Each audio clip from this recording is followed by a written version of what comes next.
चलो बच्चों, तो आज हम लोग मैथ्स में चैप्टर नंबर 14 कंटिन्यू करते हैं, जिसका नाम है स्टैटिस्टिक्स। देखो, इसमें हम लोग ये देख रहे थे कि स्टैटिस्टिक के जो मेन 3 पिलर्स है ना, मीन, मीडियन, मोड, जिनमें से मीन का टॉपिक हमने समझा। मीन रिलेटेड सम्स वो हमने देखे थे ना एक्सरसाइज 14.1 में। आज हम लोग हमारे स्टैटिस्टिक का सेकंड पिलर देखें, जो देखें मोड के बारे में। मीन के बाद आज पहले जो है वो मोड के बारे में समझे। हमारे एक्सरसाइज 14.2 के लिए पहले मोड देखें कि mode for group data. Group data पता है ना, कि जब आपके ऑब्जर्वेशन ग्रुप में दिए गए हो, जैसे 0 to 10, 10 to 20, 20 to 30, ऐसे ग्रुप में दिए हुए हो, तो अगर मोड फाइंड करना है तो कौन सी मेथड से फाइंड करते हैं। अगर ये मोड रॉ डेटा में फाइंड करना होता ना, रॉ डेटा में मतलब कि जैसे जो नॉर्मल इंफॉर्मेशन आती है, खाली नंबर्स, तो उनमें से मोस्ट रिपीटेड नंबर, तो वो मोड कहलाता था। हमने इस वीडियो के जो इस चैप्टर के स्टार्टिंग में भी मैंने समझाया था कि जब रॉ डेटा दिया हुआ हो, खाली नंबर्स दिए हुए हो, तो उनमें मोड वो मोस्ट रिपीटेड नंबर कहलाता है। जो नंबर सबसे ज़्यादा बार रिपीट हो रहा है तो वो मोड कहलाया। लेकिन अगर ग्रुप डेटा में फाइंड करना है ना, तो उसके लिए मोड की ये एक फार्मूला आती है। हाँ, ये एक ही फार्मूला। मीडियन में हमने 3 फार्मूलाज देखी थी ना, 3 अलग अलग तरह से हमने फार्मूलाज समझी थी। लेकिन मोड के लिए एक ही फार्मूला, जो z इक्वल टू, मोड का सिंबल z कहते हैं ना, कि z equal to L plus F one minus F zero upon 2f1 minus F zero minus F two multiply C. Mode के लिए ये सिर्फ और सिर्फ ये एक फार्मूला आपको याद करनी है, और सबसे सिंपल है मोड के सम्स को फाइंड करना। लेकिन ये जो आप लोग फार्मूला में देख रहे हो कि ये f1, f0, f2, इसका मतलब क्या, तो ये हम लोग एक प्रैक्टिकल सम करें ना तो क्लियरली पता चल जाएगा कि ये f1, f0, f2, l, c, इन सब पे जो है वो क्या क्या वैल्यू रखनी है, कैसे इनकी वैल्यू फाइंड करनी है। ठीक है, तो ये फार्मूलाज पहले अच्छी तरह से नोट कर लो। मोड के लिए ये एक ही सिंगल फार्मूला, और इनके अकॉर्डिंग फिर हम लोग एक्सरसाइज 14.2 शुरू करते हैं। बराबर ना, वो फार्मूला पहले नोट कर लेना अच्छी तरह से। तो 14.2 शुरू करें, कि जिसमें हम लोग पहला क्वेश्चन देखें। इसमें लिखा हुआ है, the following table show the ages of a patient admitted in a hospital during a year, find the mode and mean of the data above. इसमें मोड और मीन दोनों फाइंड करने हैं, लेकिन फिलहाल मैं मीन फाइंड नहीं कर रहा हूँ, वो आप लोग खुद जो है वो ट्राई करना है इसमें। अब मीन कैसे फाइंड करना है वो आगे हमने देखा ना, जो वो 3 मेथड आपको समझाई थी, कि वो डायरेक्ट मेथड से, एज्यूम मीन मेथड से, या स्टेप डेविएशन मेथड से उससे मीन फाइंड करते हैं ना। तो उनमें से कोई भी मेथड से आप लोग मीन फाइंड कर लेना। मैं मीन अभी फाइंड नहीं कर रहा हूँ, क्योंकि अभी हम लोग ये नया टॉपिक देखते हैं मोड का। मोड इसमें से फाइंड करते हैं।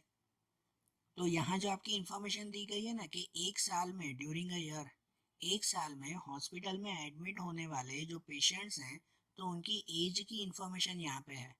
जैसे कि एज 5 to 15, भाई 5 से 15 साल वाले जो बच्चे कहलाते हैं, तो ऐसे कितने, तो 6 ऐसे पेशेंट हैं जिनकी एज 5 से 15 के बीच में है। बराबर ना, जो हॉस्पिटल में एडमिट हुए थे। फिर 15 से 25 साल वाले कितने लोग एडमिट हुए थे, तो 11। 25 से 35 साल वाले कितने लोग एडमिट हुए, तो 21। 35 to 45 वाले कितने लोग एडमिट हुए, तो 23। ऐसे ये दिया हुआ है ना, ऐसे ये पूरी इंफॉर्मेशन दी गई है ना, उसको ऐसे हमें मोड फाइंड करना है। तो अब ध्यान से समझना है, एक बार पूरा सम अच्छी तरह से समझ लेना तो एकदम इजी लगेगा फिर। कि देखो, इसका हमें अगर मोड फाइंड करना है तो ये टेबल तैयार करेंगे, कि जिसमें ये क्लास वो दिया हुआ ही है आपको, फ्रीक्वेंसी भी आपको दी गई है, और इसमें आगे कुछ भी नहीं फाइंड करना है। मोड फाइंड करने के लिए कुछ भी आगे फाइंड करने की ज़रूर नहीं है। कि जैसे मीन फाइंड करते हैं तो यहाँ पे अलग लाइंस बनती है ना, एक्स आई ढूंढना, एफ आई ढूंढना, यू आई, डी आई, या ऐसे ये सब कॉलम्स तैयार करते हैं कि नहीं। लेकिन मोड फाइंड करने के लिए कोई भी कॉलम्स तैयार करने की ज़रूर नहीं है, मोड डायरेक्टली मिलेगा आपको। तो मोड फाइंड करने के लिए अब यहाँ ध्यान से समझना, कि इसी क्वेश्चन पर से ही यहाँ पर जो हमारी फार्मूला आती है ना z की, कि z मतलब मोड की फार्मूला क्या, l plus F one minus F zero upon 2f1 minus f0 minus f2 multiply c।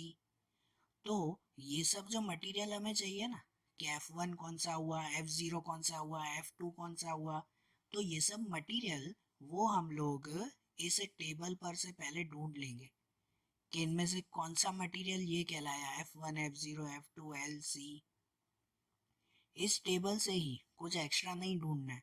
तो इनमें से पहले अच्छी तरह से अगर सिलेक्ट कर लेना कि कौन सा मटेरियल क्या कहलाया, तो फिर तो सीधी फार्मूला में ही उसे रखना है, बराबर ना। फिर तो डायरेक्ट फार्मूला में उसे रखना है और कुछ भी नहीं करना। तो देखो, अगर इस फार्मूला के लिए अगर सब सिलेक्ट करें ना फॉर दिस, तो सबसे पहले ये सिलेक्ट करना होता है इसका मोड क्लास।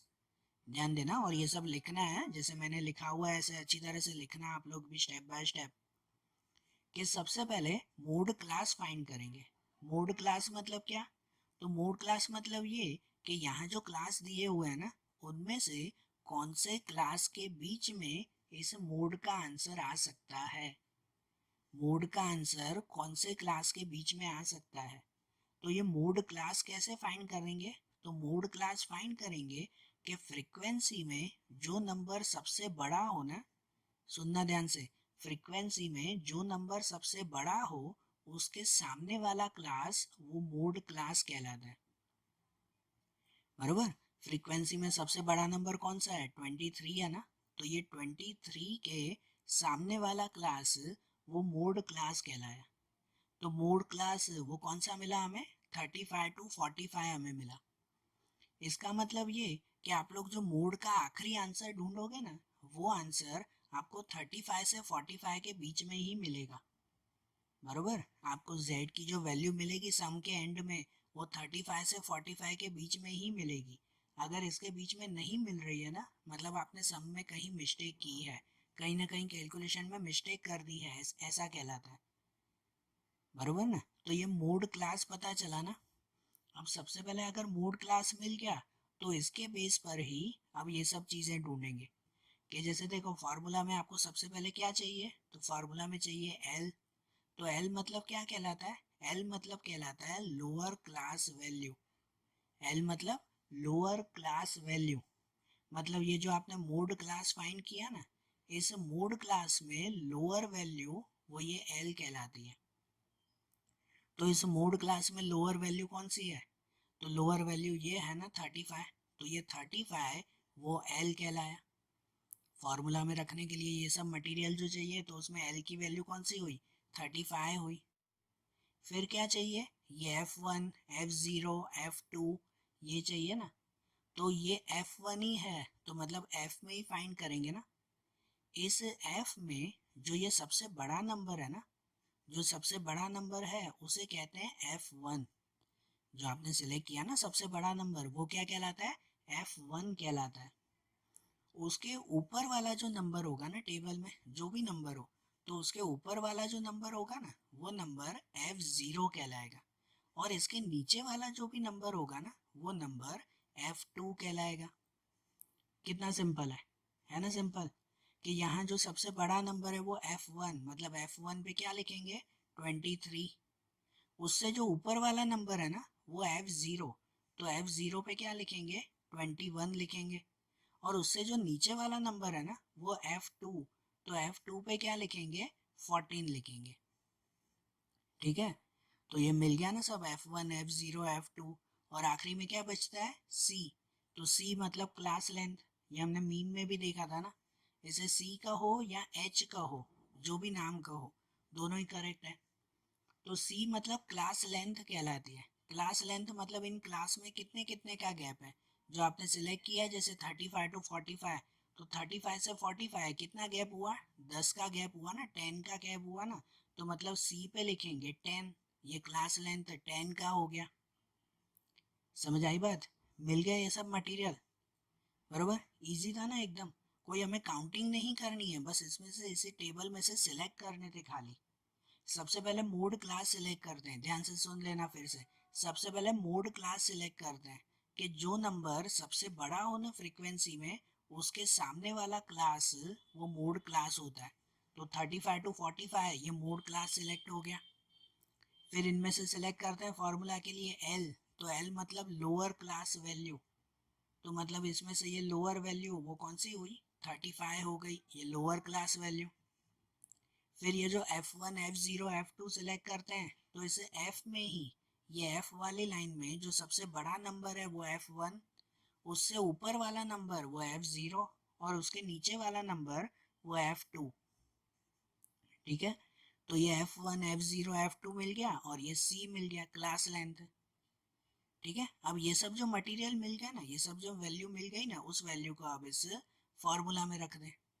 अब ये फार्मूला में रख दें तो आपका आंसर आ जाएगा। अब ये टेबल की कोई ज़रूर नहीं है। तो देखो, अगर मैं ये टेबल हटा दूँ तो मैंने यहाँ पर फिर से ये वैल्यू लिखी है, जस्ट समझने के लिए। ये वैल्यू अब ये फिर से लिखने की ज़रूर नहीं है। आप लोगों ने एक बार लिख दिया ना एल क्या, 20, ये F1 F0 F2 क्या होता है वो सब लिखा ना, तो फिर से नहीं, अब यही सब वैल्यू क्या करेंगे, तो इस फॉर्मूला में रख देंगे अब। बराबर, अब टेबल हटा दिया, अब ये सब वैल्यू फार्मूला में रखें। तो फार्मूला क्या है, z equal to L plus F one minus F zero upon 2f1 minus F zero minus F two multiply C. तो ध्यान से देखना कि पहले l, तो l पे क्या लिखेंगे, जो आपने सिलेक्ट किया था l पे 35, तो ये l की value 35 plus f1 minus F zero, तो ऊपर लिखा हुआ है ना f1 माइनस एफ जीरो, तो f1 कौन सा है 23 और f0 कौन सा है 21। तो f1 माइनस एफ जीरो मतलब कि 23 माइनस 21। फिर ये जो नीचे लिखते हैं ना, तो नीचे लिखा हुआ है 2f1, तो 2f1 का मतलब होता है कि ये f1 का डबल कर देना। ये ध्यान देना, 2f1 लिखा हुआ है मतलब उसका डबल ही कर देंगे हम लोग।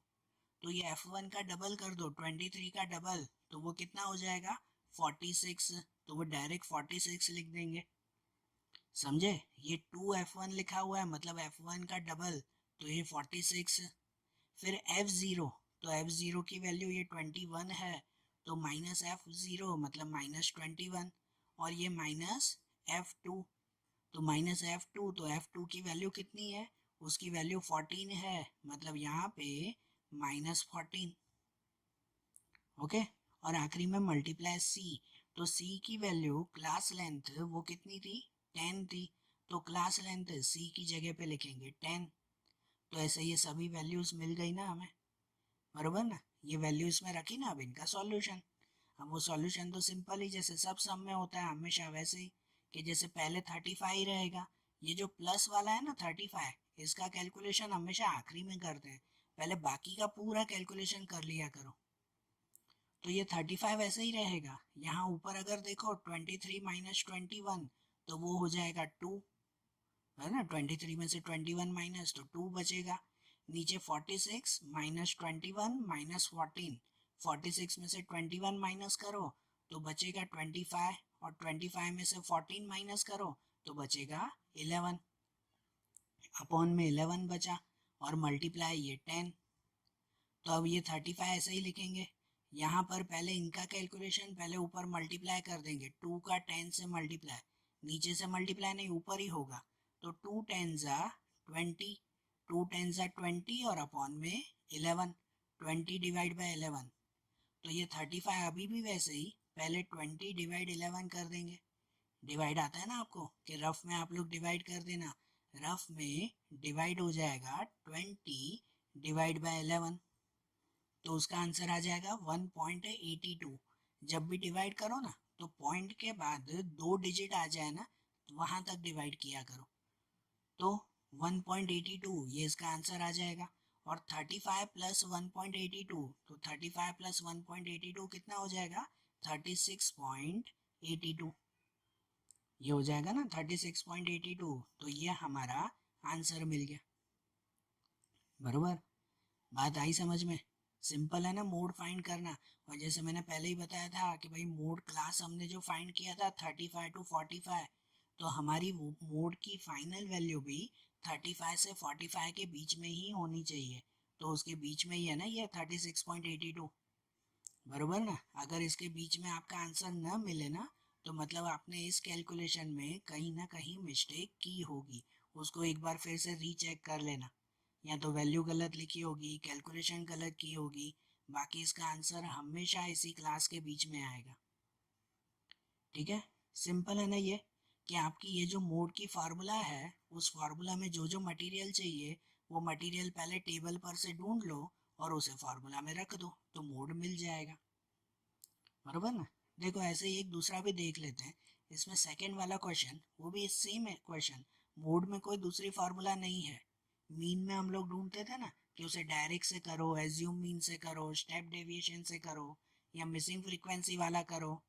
ठीक है, उसमें बहुत सारी मेथड आती थी मीन में। मोड में कोई मेथड नहीं है, ये एक ही मेथड, बस इसी हिसाब से सब सम करने। इसमें कोई मिसिंग फ्रीक्वेंसी के सम्स भी नहीं आते। तो देखो इनमें अब ये सेकंड वाला अगर देखें सेम वैसे ही, the following data gives the information on the observe life time in hours of 225 electrical components. बरोबर। तो यहाँ पर टोटल जो इलेक्ट्रिकल कंपोनेंट्स है ना, कि इन कंपोनेंट्स में हर एक कितने कितने लाइफ टाइम तक चलता है, मतलब कितने आवर्स तक चलता है। तो जैसे 0 to 20 जो बल्ब होता है ना, जैसे इलेक्ट्रिकल कंपोनेंट्स, मतलब समझो कोई बल्ब हुए, कोई लाइट हुई, तो 0 से 20 आवर्स तक चलने वाली कितनी लाइट है, तो ऐसी 10 लाइट है। ठीक है, जस्ट एग्जाम्पल के 10 लाइट ऐसी हैं जो 0 से 20 आवर्स तक चलती हैं, उसके बाद खराब हो जाएगी। फिर 20 to 40 आवर्स तक चलने वाली 35 लाइट्स हैं। 35 लाइट्स ऐसी हैं जो जनरली 20 to 40 आवर्स तक चलती है, उसके बाद खराब हो जाती है। तो ऐसी ये पूरी इन्फॉर्मेशन दी गई है ना। और इस इन्फॉर्मेशन पर से भी हमें मोड फाइंड करना है। यहाँ शायद में लिखना रह गया है कि फाइंड द मोड, इसमें भी मोड ही हमें ढूंढना है। तो देखो इसमें भी अगर मोड फाइंड करें तो ऐसे ही उसको टेबल में लिख देंगे ना, जो क्वेश्चन दिया हुआ है। कुछ नई चीज नहीं फाइंड करनी है, जो क्वेश्चन में लिखा हुआ है वही क्लास और वही फ्रीक्वेंसी लिख दें। और इस पर से हम लोग जो मोड की फार्मूला के मटेरियल्स हैं वो सब मटेरियल्स फाइंड करें, कि मोड की जो ये फार्मूला है, इस फार्मूला में ये जो जो चीज़ें चाहिए वो हम लोग फाइंड करें ना। और इनके लिए फॉर दिस सबसे पहले ढूंढते हैं मोड क्लास। ये एल, F1, F0 ये सब तभी मिलेगा जब आपको पहले मोड क्लास मिलेगा, इसलिए पहले मोड क्लास ढूंढना जरूरी है। तो मोड क्लास कैसे ढूंढते हैं, कि ये जो फ्रीक्वेंसी है ना, उस फ्रीक्वेंसी में सबसे बड़ा नंबर देखते हैं, कि फ्रीक्वेंसी में सबसे बड़ा नंबर कौन सा है, 61 है। तो 61 के सामने वाला नंबर वो मोड क्लास कहलाता है। बरोबर ना, 61 के सामने वाला क्लास वो क्या कहलाया, मोड क्लास कहलाया। मतलब ये 60 to 80 वो हमारा मोड क्लास हुआ। तो यहाँ पे लिख देंगे मोड क्लास कौन सा, 60 to 80। ये लिखना जरूरी है, हाँ सब ध्यान देना, कि मोड क्लास मिला 60 to 80। अब इन पर से ये सब वैल्यू ढूंढे, कि जैसे सबसे पहले एल, फार्मूला में एल चाहिए ना। एल मतलब कहलाता है लोअर क्लास वैल्यू। तो ये जो क्लास है 60 to 80, इसमें से lower class value, lower value कौन सी हुई, 60। मतलब कि ये एल की वैल्यू हो जाएगी 60। फिर ये F1, F0, F2 ये ढूंढते हैं ना, कि इस फ्रीक्वेंसी के अंदर जो सबसे बड़ा नंबर है उसे F1 कहते हैं।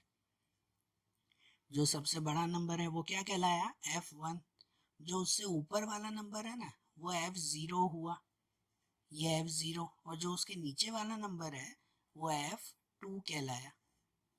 मतलब कि ये F1 कितना हुआ, 61 हुआ, वो लिख देंगे। फिर F0, उसके ऊपर वाला F0 कितना हुआ, 52 हुआ। और उसके नीचे वाला F2, तो F2 कितना हुआ, 38 हुआ। बरोबर। और आखिरी में हमें चाहिए होता है फॉर्मूला में C, मतलब क्लास लेंथ। तो आपने जैसे ये क्लास बनाया ना 60 to 80, तो 60 to 80 में कितने का गैप है, तो 60 to 80 मतलब कि 20 का गैप कहलाया। तो इसीलिए क्लास लेंथ C पे क्या लिख देंगे, 20 लिख देंगे। और ये सब जो मटेरियल मिल जाए तो इन सभी मटेरियल को, ये सभी चीज़ों को अब हम लोग फार्मूला में रख देंगे। जो मोड की फार्मूला है, इस फार्मूला में ये सभी चीज़ें अब रख देना। ठीक है, तो अब इस टेबल का काम नहीं है, मैं जस्ट यहाँ पे लिखूं कि वो टेबल हटा दिया, ये सब फार्मूला हमारे पास थी ना, अब कि ये सब वैल्यू अब इस फार्मूला में रख दें। z equal to L plus F1 minus F0 upon 2F1 minus F0 minus F2 multiply C। ठीक है, ये फार्मूला याद करना। कितनी बार स्टूडेंट्स क्या करते हैं, सम एकदम इजी है, कुछ भी नहीं करना है, खाली वैल्यू की वैल्यू ही हमें फार्मूला में रखनी है ना।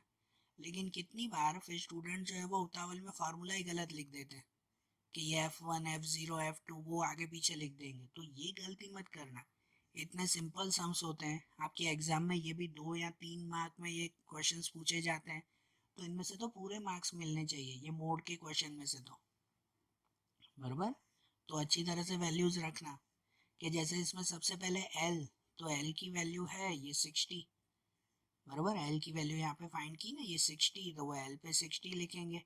फिर F1 माइनस F0, तो F1 पे क्या लिखा 61 और F0 पे क्या लिखा है 52। तो F1 माइनस F0 मतलब कि 61 माइनस 52 अपॉन में 2F1। 2F1 मतलब कि ये F1 का डबल कर दिया करो, कि जो F1 है ना उसकी डबल वैल्यू लिख दिया करो। 2F1 2 से मल्टीप्लाई, तो 61 को 2 से मल्टीप्लाई करो, डबल करो, क्या हो जाएगा 122। 122 माइनस F0 माइनस F2, तो F0 पे 52 और F2 पे 38, मतलब कि माइनस 52 माइनस 38। और आखिरी में मल्टीप्लाई C मतलब क्लास लेंथ, तो क्लास लेंथ कितनी ली हमने 20, तो आखिरी में मल्टीप्लाई 20। ऐसे हो गया ये सब। तो अब इनका सॉल्यूशन कि जैसे पहले 60 तो वही रहेगा, ऊपर होगा ये 61 माइनस 52, तो वो कितना बचेगा 9 बचेगा। फिर ये 122 माइनस 52 माइनस 38, तो ऐसे आप माइनस करोगे ना 122 माइनस 52, तो बचेगा 70, और 70 माइनस 38, तो वो बचेगा 32। तो 9/32 मल्टीप्लाई 20, तो यहाँ पे 60, ऊपर इन दोनों का मल्टीप्लाई 9 मल्टीप्लाई 20, तो कितना हो जाएगा 180। 180 अपॉन में 32, तो 180 डिवाइड बाय 32 कर दें अगर पहले रफ में डिवाइड करोगे तो वो मिलेगा 5.63। तो मतलब 60 प्लस 5.63, तो कितना मिल जाएगा 65.63। ये z की वैल्यू, ये मोड की वैल्यू हमें मिल गई ना 65.63। और इसमें एक बार क्रॉस चेक किया करो कि आपने जो मोड क्लास ढूंढा है 60 टू 80, तो 60 टू 80 के बीच में ही हमें ये वैल्यू मिली ना 65, बरोबर ना। मतलब आपकी वैल्यू जो है वो करेक्ट है। ध्यान आ रहा है, ये सिंपल है ना ये मोड के सम्स फाइंड करना। तो देखो यहाँ मैंने ये 2 सम किए। अब आपकी एक्सरसाइज 14.2 के जो बाकी के क्वेश्चंस है ना, इसके सेकंड के बाद जो थर्ड फोर्थ फिफ्थ क्वेश्चंस जो हैं, तो ये क्वेश्चंस अब आप लोग खुद ट्राई करना सेम मेथड से, कोई भी मेथड अलग नहीं है, इसी मेथड से ही हमें ट्राई करना है, कोई भी नई मेथड इसमें नहीं है। तो वो सम्स आप लोग जो है वो खुद ट्राई करना। फिर अब जो हमारा आखिरी टॉपिक बचा मीडियन, वो मीडियन का टॉपिक अब हम लोग कल के वीडियोस में देखेंगे। Okay, thank you.